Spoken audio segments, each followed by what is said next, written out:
Josh and Jay back with you with the America is Blue podcast, here to break down some Chelsea Football Club action. Last night they were in Chapel Hill, Jay, putting five past lowly Wrexham, few leagues below us, financed by the great Ryan Reynolds and Rob McElhaney. But nonetheless, great to see the boys out there putting a few past the keeper and getting the preseason off to a good start. Yeah, man. It was I think this is more of it was just good to see us out there again. And the more we get to see our boys and we get to see the identity of this team grow, the quicker we can forget what we just went through last year. So yeah, man, it was great to see them back out there in live action. It was good to see a lot of these young guys hit the field and see what they could bring to the table. So I'm sure we're gonna dive into that quite deep. Good to see what Pochettino's bringing to the table as well. So all in all, a very successful evening. Yeah, man. So 10 debutants last night. Unbelievable. I think like when you look at that, it just definitely reinforces the fact that this is a huge period of transition. So many new faces, tons of tons of moving parts. And when you got 10 guys making their debut for the club on, the same night, that's crazy. Usually you'd expect, four, five, if you sign a couple of guys, you bring in an academy guy or something like that, but man, 10 is just unbelievable. And of the debutantes last night, obviously Andre Santos was the guy that we wanted to see the most, and I was really looking forward to seeing how he looked out there physically, just how he shows up on the TV screen. And he looks the part, man, without a doubt. And granted, we understand that we're playing a Wrexham side that's not exactly fully loaded in a true measuring stick, but man, that guy showed that he belongs, at least to me, and he passed the initial eye test from what I saw.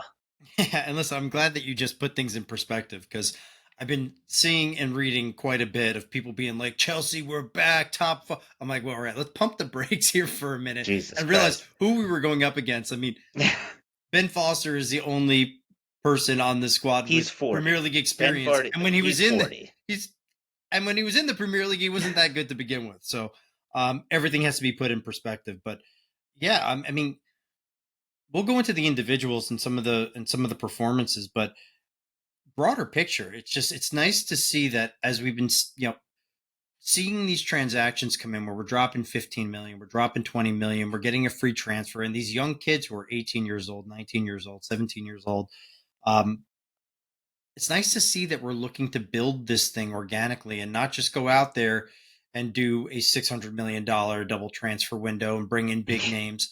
Like there has to be a future, and we have to groom these guys and we have to build them. Number one, it's good for us financially because even if somebody's not going to get good enough to break into our squad, then they'll be sellable somewhere else.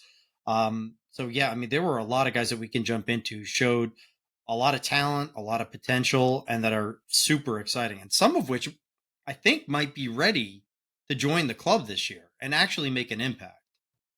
Well, there's a lot of good competition going on, but I want to hear your thoughts on Santos, honestly, because I was really waiting for that guy. Uh, Took up some very interesting positions on the pitch. Obviously, physically looks the part. I really liked what I saw from him, and hopefully he can build on that. He's got his work permits now. He's ready to join the squad full time. I mean, we wanted him last year, but he couldn't get the work permits and all that other stuff worked out, but he's here now, and I hope that he's a true building block for us moving forward. I'm just going to lump the two together. Between Andre Santos and Cesare Casadei, playing in that double pivot, I was super impressed with both of them.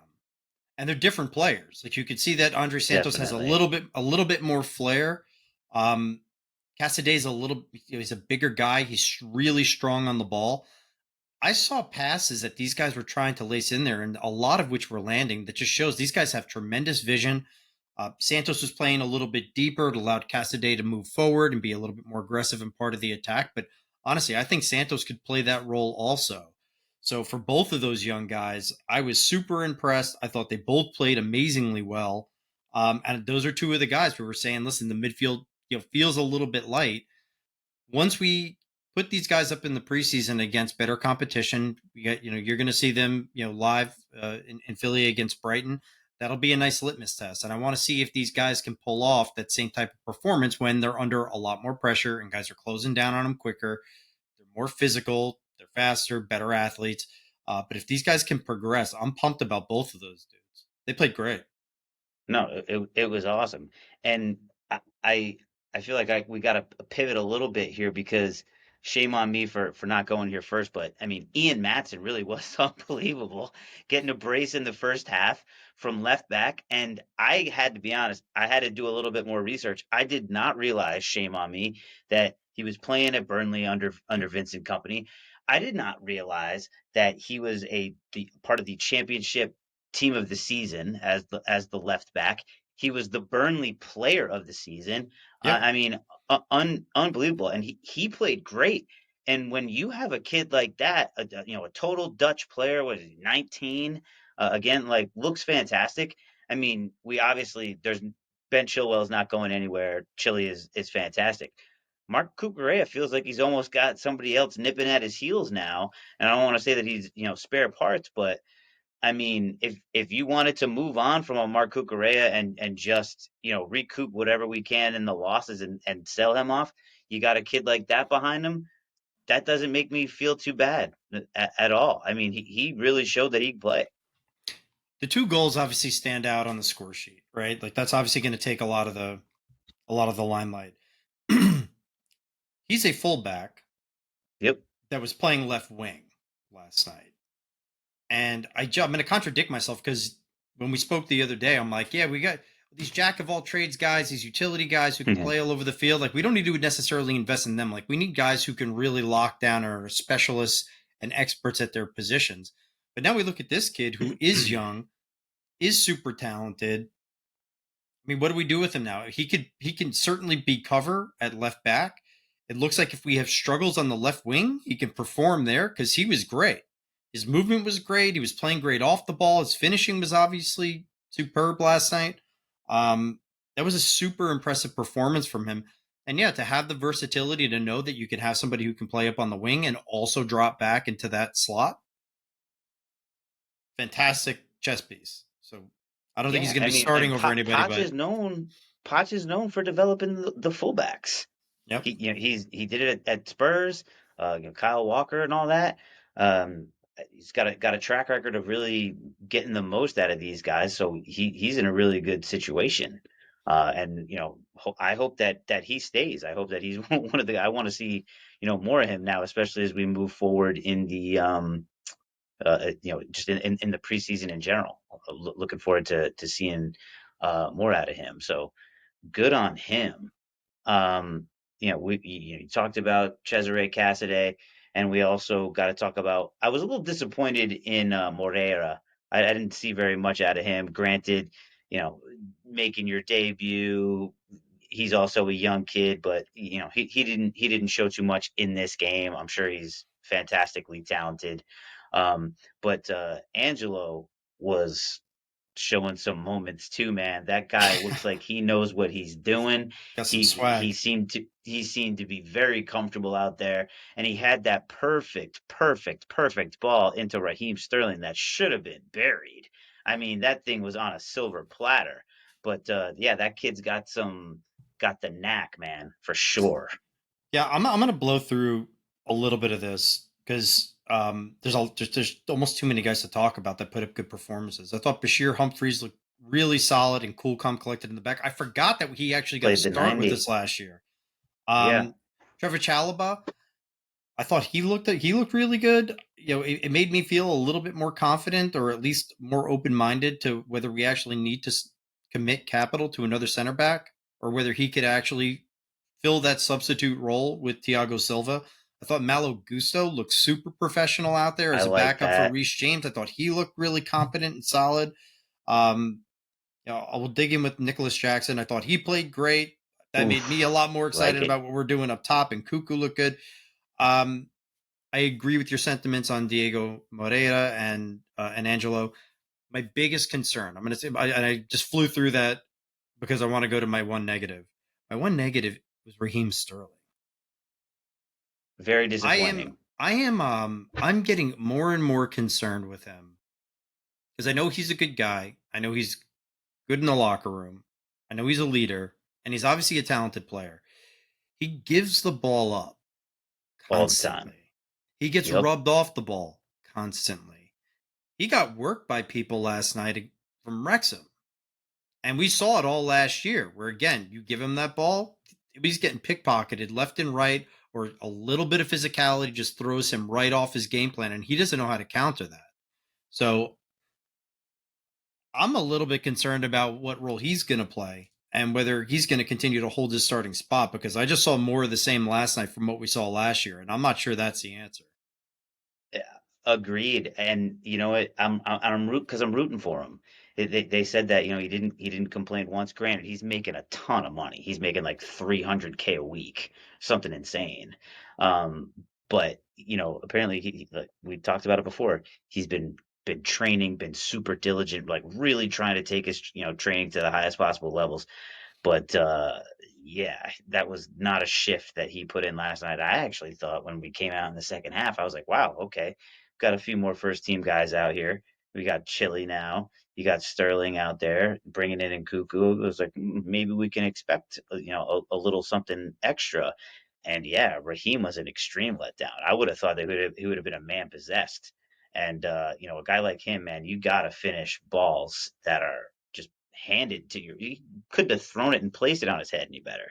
It was So perfect. we need more out of him for sure. I definitely agree with those sentiments. And I remember him in his Liverpool days when he was starting his ascension. You go to City and you're playing in that juggernaut. I can't recall many moments with City where he was doing something dynamic on his own. It felt like a lot of just system production. Always just pace on the back post and just being able to bang one in because there was so much attention directed toward other players. Um, I don't know what he does well. Are you saying that Raheem Sterling's are like Texas Tech quarterback numbers? Just like throw it Kinda, 75 yeah, times a game? yeah, exactly. That's actually the perfect analogy for that. Yeah, his City stats are just. I don't think it's indicative of the player. And is he that strong with the ball between his legs? Does he have creative passes? Is he working guys on the wing, getting to the line, hitting beautiful crosses across to create opportunities for other people? Is he a tremendous finisher? Beside being able to, I guess, be quick without the ball, I'm not sure what he excels at. But he's obviously a good player, so I don't know. I definitely want to see more from him now that there's more talent around him. The mindset with the club is better. Um, but that was disappointing. That was a letdown for me. Everybody else I it, thought was great. It certainly was, without a doubt. But and Kunku with the nice finish, your boy Conor Gallagher, bagging a goal from far out, and then Chile lacing one in for the at the last dash, the last kick of the game was a Ben Chilwell goal. But look, there's some positive things to take away here. Obviously, Raheem was a notable disappointment, unfortunately, but a lot of youth, a lot of things to be excited about. I got to be honest with you now. I have a couple of different guys in a different mindset heading down to see them play Brighton in Philly on Saturday. I definitely want to see Andre Santos. I definitely want to. I hope Enzo Fernandez gets out there, and Reece James is going to be on a plane joining the boys soon. So he's going to be getting back into training.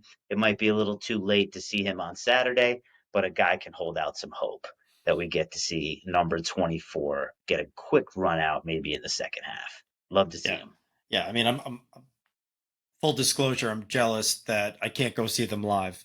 That said, this is going to be the first real live action. Brighton is not a fuck around team. They're really good. They're going to be even further well drilled. There hasn't been a lot of change within that. I mean, they lost Alexis McAllister. There's whatever's going on with Caicedo. I don't know if they're going to throw him out there, given everything that's going on behind closed doors. But this is a team that knows how to play together, is young, is talented. These are the things that I'm looking forward to, because we need to see how these young guys can progress and how they can, what their impact on the game is going to be when they're going up against Premier League caliber athletes. Oh yeah, So man. I mean, we shall see. it really does start for us tomorrow, man. We gotta get something out of this. So, look, man, we'll do a review after that. But in the meantime, man, great to hop back on with you, have a little chat about our boys in blue. Thank you everyone for the likes, the follows. hit that subscribe button, leave us a like, leave us a comment. We will get back to you. We appreciate the feedback and support. Until then, we'll talk to you soon, and America is blue.